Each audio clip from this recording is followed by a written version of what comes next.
हुआ कि जुनैद और नासिर की हत्या कर दी गई, कत्ल कर दिया गया, उनको जलाकर उनकी जली हुई लाशों को उनके गांव को लाया गया।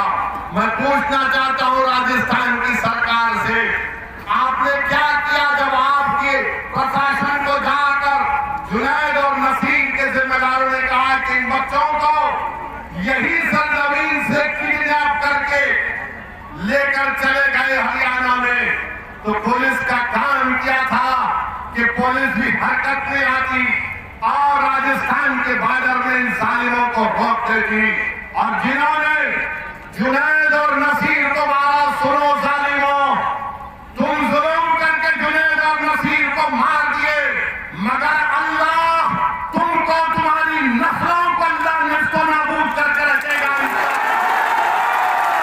तुमने जुनैद और नसीर को जलाया नहीं, तुमने इंसानियत को जलाया है। तुमने जुनैद और नसीर का कत्ल नहीं किया, तुमने इंसानियत का कत्ल किया। मैं तो अल्लाह से दुआ करता हूं कि परवरदिगार, जिन्होंने जुनैद और नसीर को मारा, अल्लाह तेरी फटकार इन जालिमों पर ना हो। करते हैं, अरे कौन ऐसा ये जालिम लोग हैं कि जो बच्चों को मारते हैं, पीटते हैं। अफसोस तो हरियाणा की हुकूमत पर होता है। अरे कैसा चीफ मिनिस्टर है हरियाणा का, कौन सा बीजेपी का एडमिनिस्ट्रेशन है कि जब जुनैद और नसीर को जालिमों ने मार मार कर पुलिस स्टेशन को लेकर आए, तो पुलिस ने कहा कि हम जुनैद और नसीर को नहीं ले सकते क्योंकि ये मर जाएंगे। बाद में मालूम हुआ कि उनकी जली हुई लाशें मिलती है, उनकी जली हुई गाड़ी मिलती है। आखिर क्यों हरियाणा में बीजेपी की सरकार इन जालिमों का साथ दे रही है जो इंसानों का कत्ल कर रहे हैं? आखिर क्यों बीजेपी की हरियाणा की सरकार इन जालिमों को इजाजत देती है कि वो बंदूक लेकर फिरे, हथियार लेकर फिरे? और अगर कोई मुसलमान अपनी शादी की बारात में तलवार लेकर नाचता है तो 2 घंटे के अंदर पुलिस पहुंच जाती है और पूछती है कहां से लाया तलवार। मगर ये लोग जो हथियार और बंदूक लेकर फिरते हैं, गांव रक्षक के नाम पर गांव की हिफाजत नहीं कर रहे, बल्कि गाय के नाम पर इंसानियत का कत्ल कर रहे हैं। हमको इसकी मजम्मत करनी चाहिए। बहुत हो गया। भारत के प्रधानमंत्री से भी अपील कर रहे हैं, डिमांड कर रहे हैं कि देश के प्रधानमंत्री बस करिए, कब तक झूठ बोलेंगे? सबका साथ, सबका विकास, सबका विश्वास, प्रयास। अरे इंसानों को पकड़कर मारकर उनको जला दिया जा रहा है। भारत के प्रधानमंत्री, आप इनको रोकेंगे या नहीं रोकेंगे? अगर नहीं रोकेंगे तो फिर रूल ऑफ लॉ खत्म हो जाएगा, संविधान कमजोर पड़ जाएगा। ये कौन सा ऐसा काम ये जो हो रहा है, इस पर कौन रोक लगाएगा? भारत के प्रधानमंत्री इस पर कुछ नहीं बोलेंगे। भारत के प्रधानमंत्री इन जालिमों के ऊपर कुछ नहीं बोलेंगे, चाइना पर कुछ नहीं बोलेंगे। और वो बड़ा पूंजीपति है जो आजकल सुर्खियों में बना हुआ है, उस पर कुछ नहीं बोलेंगे। हम बीजेपी से पूछना चाहते हैं, क्या जुनैद और नसीर को जो मारा गया, क्या बीजेपी कि हरियाणा की सरकार उस जालिम को पकड़ेगी जिसने वासिफ का जब फेसबुक लाइव करता है और वासिफ की मौत हो जाती है, कासिम पर गोली चलाता है, कासिम जख्मी होता है, यूट्यूब पर उसको दिखाया जाता है कि बंदूक से गोलियां चला रहा है कासिम पर। अरे गोलियां चलाने वालों, इतने बहादुर तुम क्यों बनते हो? तुम इसलिए बहादुर बनते हो क्योंकि जानते हो कि बीजेपी और आरएसएस तुम्हारे साथ है। याद रखो, इख्तियार हमेशा किसी के पास नहीं रहने वाला है। तुम कब तक जुल्म करोगे? जब जुल्म खत्म होगा तुमको मालूम होगा कि तुम्हारा जान जाम कानून के तहत होने वाला है।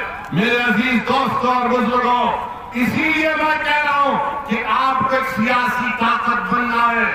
अगर आज जुनैद और नसीर को मारा गया, क्या इस मेवात की सरजमीन पर क्या आप मुत्तफिक नहीं है कि आपको टारगेट बनाया जाता है, आपके बच्चों को मारा जाता है?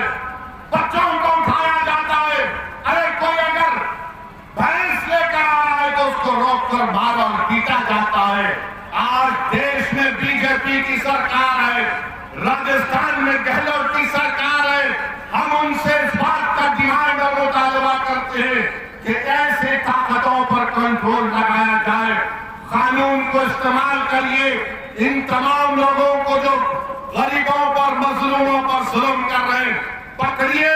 इनकी जगह जेल में है, जेल में डालकर रखिए इन जालिमों को। इनको सजा दिलवाइए संविधान के तहत। जब ये जेल में जाकर बैठेंगे तब इनको मालूम होगा जिन्होंने जुनैद और नसीर को मारा ये गोडसे की नाजायज औलाद है। जिन्होंने वासिफ को मारा वो गोडसे की औलाद ने मारा।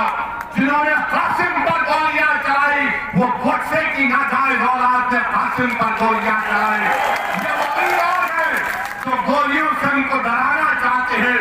अरे याद रखो, तुम्हारी गोलियां खत्म हो जाएगी मगर जिसकी जबान से ला इलाहा इल्लल्लाह वो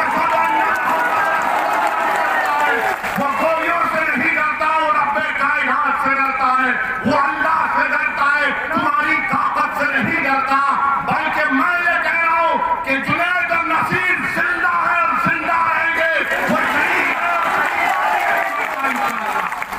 मगर इन पर जुल्म करने वालों को रोकना पड़ेगा। आज भारत में अगर किसी के खून की अहमियत नहीं है तो मुसलमान की खून की अहमियत नहीं है, दलित के खून की अहमियत नहीं है, आदिवासियों के खून की अहमियत नहीं है। मेरठ में एक मुस्लिम बच्चे को पुलिस कस्टडी में मारा जाता है, गुर्दे फेल हो जाते हैं। बताओ ये कब तक जुल्म तुम्हारा चलेगा?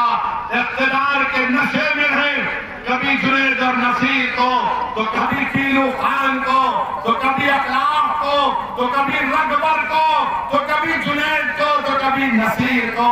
आखिर ये जुल्म खत्म करने की जिम्मेदारी उन लोगों पर है जो हमारे वोटों की भीख पर सत्ता में बैठते हैं, हमारे वोटों की भीख पर सत्ता में बैठते हैं। मगर आज इनकी जबानें खामोश हैं, जबानें इनकी नहीं खुलती हैं। मेरे अजीज दोस्तों और बुजुर्गों, मेरी आपसे एक ही अपील है कि मेरी इन बातों पर गौर करिए, सियासी ताकत बनिए। अल्लाह मुझे जब तक जिंदा रखेगा मैं और मेरे तमाम साथी अपना काम करते रहेंगे। ये आपके ऊपर मुनस्सिर है, मैं आप पर छोड़ रहा हूं कि आप हमारा साथ देंगे या नहीं देंगे। जमहूरियत